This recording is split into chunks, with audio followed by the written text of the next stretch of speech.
cambiando de tema, a partir de este 1 de enero, las personas naturales y jurídicas les corresponde realizar el pago de 1% sobre el impuesto de bienes inmuebles. Jimmy Romero conversó con un especialista en este tema y esta es su entrevista.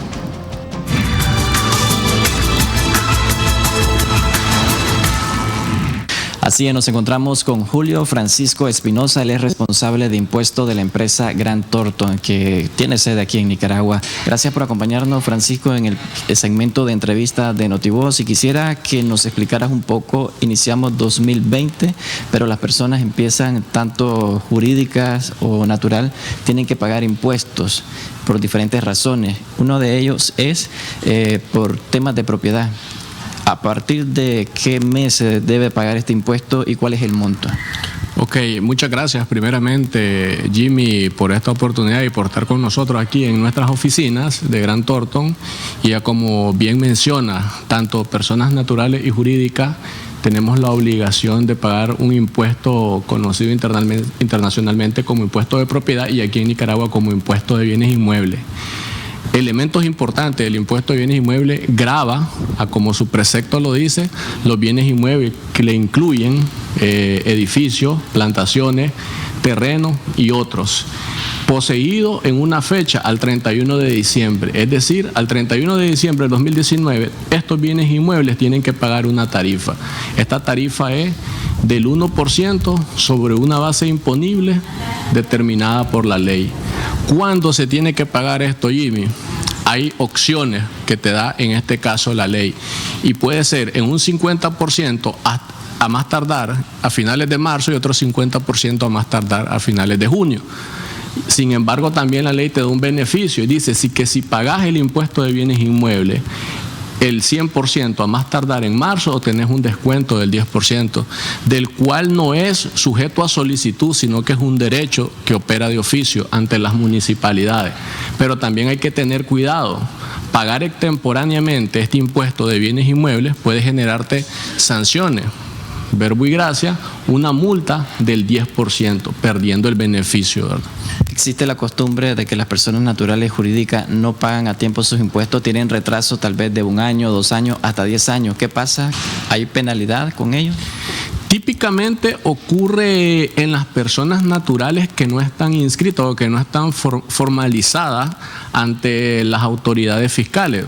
Nosotros conocemos de situaciones donde operan obligaciones de este impuesto hasta por más de 5 a incluso hasta 10 años.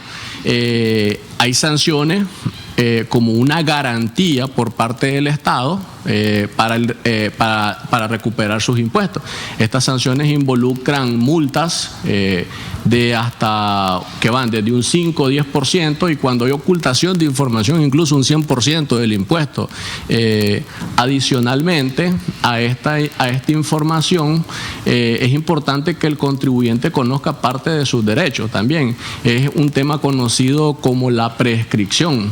¿Qué es prescripción? ¿Cómo opera fiscalmente o específicamente en materia municipal? Es un derecho que nos da la ley, ¿verdad?, de no estar obligado al pago cuando por la ausencia de parte de la municipalidad de requerir o exigir el cobro del impuesto en los plazos establecidos por la ley, me deslinda de esa obligación. El plazo que establece la ley para la prescripción es de 2 años.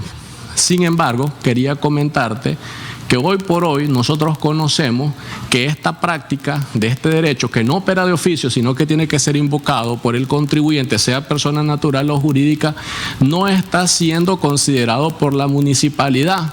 No quisiera tratar otro asunto, pero puede ser por el entendimiento o el criterio que tenga la municipalidad.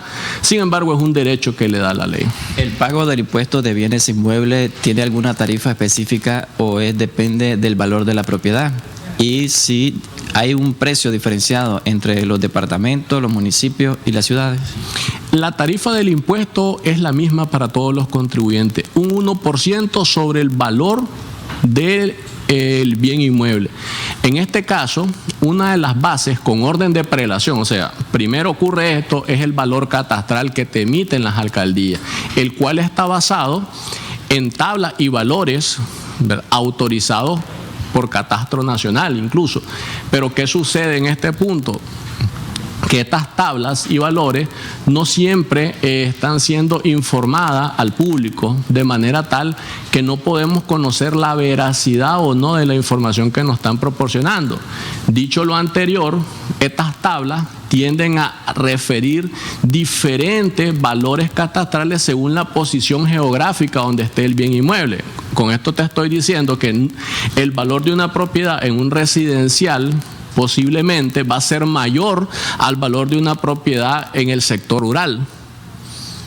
Hay otro pago de impuestos que también se deja por detrás o de alguna manera las personas naturales no tienden a pagarlo mensualmente, que es el pago de impuestos por basura.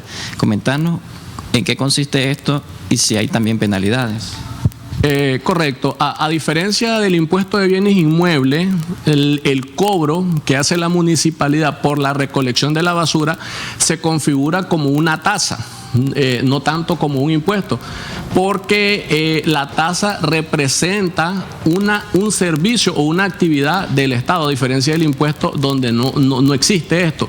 Sin embargo, también esto es una omisión por parte, en su mayoría, de personas naturales que reciben el servicio, ¿verdad? O está a disposición el servicio, pero no cumplen con su obligación tributaria de cara a la municipalidad. De igual manera, hay sanciones por multa accesoria al no cumplimiento de esta obligación. Ya para ir finalizando esta entrevista, otro impuesto que las personas deben de pagar es por hacer uso o modificar las cunetas que existen en los diferentes residenciales, barrios o colonias. Así es. Recordemos que los impuestos son de interés público y un elemento característico de ello es su coercitividad y la obligatoriedad. ¿Qué significa esto? Que independientemente, porque se nos han hecho consultas sobre por qué tengo que pagar si es algo que es algo de mi propiedad. Ejemplo es lo que menciona Jimmy, el tema de la cuneta. La ley te obliga a que si realizas acondicionamiento o mejoras en las cunetas para el aparcamiento de vehículos, por ejemplo, debes pagar una tasa también a la municipalidad, la cual está medida o está basada de acuerdo a los metros lineales ocupados. Entonces, muy importante. Y no quería dejar de tocar también otro impuesto para finalizar, o otra tasa para finalizar, que es el tema del impuesto de rodamiento. Es típico que olvidemos pagar el impuesto por rodamiento, que es el sticker que se le ponen a los vehículos, ¿verdad? Y no necesariamente vehículos, pueden ser motos, vehículos, furgones, etcétera. Normalmente las personas están llegando y obtienen un estado de cuenta grandísimo, ¿verdad? Entonces tenemos como una recomendación de cambiar esa cultura del no pago de impuestos con el propósito de evitar sanciones y con el propósito actual que está enfocado a la municipalidad de estar llevando, ya sea a la DIRAC o a un juicio administrativo, a los contribuyentes por el no cumplimiento de sus obligaciones tributarias. Muchas gracias por toda esta información que nos has brindado y por supuesto ahora esperamos de que las personas y nuestros amigos televidentes que nos están viendo tomen nota y recapaciten para poder pagar los impuestos que la municipalidad cada año o mensualmente les atribuye como parte de las recaudaciones que ellos tienen que hacer anualmente. De esta manera vamos a retornar a estudio.